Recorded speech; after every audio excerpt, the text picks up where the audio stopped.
I've learned about people who know how to fail because I was in a failure business. If you're in real estate, it's a business of rejection, a lot of no's and very few yeses.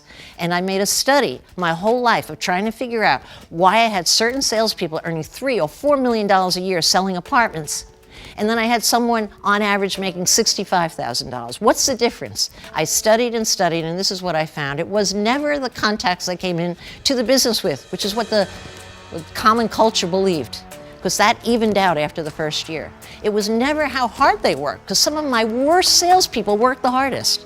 The only difference between the people that were hugely successful and those that were not, were they took less time feeling sorry for themselves. They almost had a lower IQ, so that if you smacked them and hit them down, they popped back up and said, "I'm so stupid, hit me again." And you know what? I learned as a hirer to lead a good team. I looked for that characteristic in everyone I hired, because if you could take a hit and keep coming back at, you always hit the finish line. And that was a singular difference between my superstars and everybody else. When the stock market crashed in Taiwan, I forget what year it was, I saw it on the 11 o'clock news, and what do you think I thought of?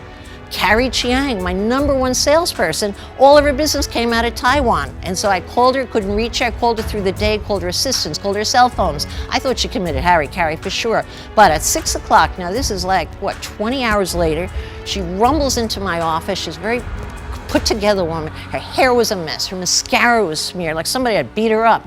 And what do you think she said? "Babwa, I'm exhausted. I up all night. I get 168 new listings." What did she do? She talked everyone she ever sold a listing to. "The sky is falling. You're losing your money. You better sell now." And then she immediately went out and she hired 2 Japanese-speaking assistants and sold those units to the Japanese that were starting to move into New York City. Poetry in motion on failure. Carrie Chiang. No surprise that today she, how much money did she make last year? I'll tell you exactly what she made. She calls me every January and says, "You know how much money I make?" But now she says, "I make more money than you." And she's right. Okay. She made last year $6,800,000 to the penny, she tells me. Okay. How does she do it? I can tell you how she does it. She is great at failure. She doesn't have the failure bone in her body. She doesn't even know it exists. I remember I got a call from Mark Burnett Productions. It even felt familiar to me, and I don't watch TV. I'm like, ooh, looked him up, and I realized he's the biggest Hollywood producer. And his office was asking me if I would consider being on this new TV show called Shark Tank. I heard what the show was about. I said, "It's perfect for me. Send me the contract." I never read the contract, didn't know what I was getting paid. I signed the contract, expressed it right back. I didn't want to lose that spot to anyone else. I was so thrilled, I ran right out to Bergdorf's, bought 3 autograph signing outfits. I was going to Hollywood. I was cool. I was so happy. And then, only a week before I was going, or 5 days before I go, I got another call from his assistant who says, "I'm so sorry, Mrs. Corcoran. We've changed our mind. We've hired another woman." I couldn't believe it. But I was already in the habit of failing.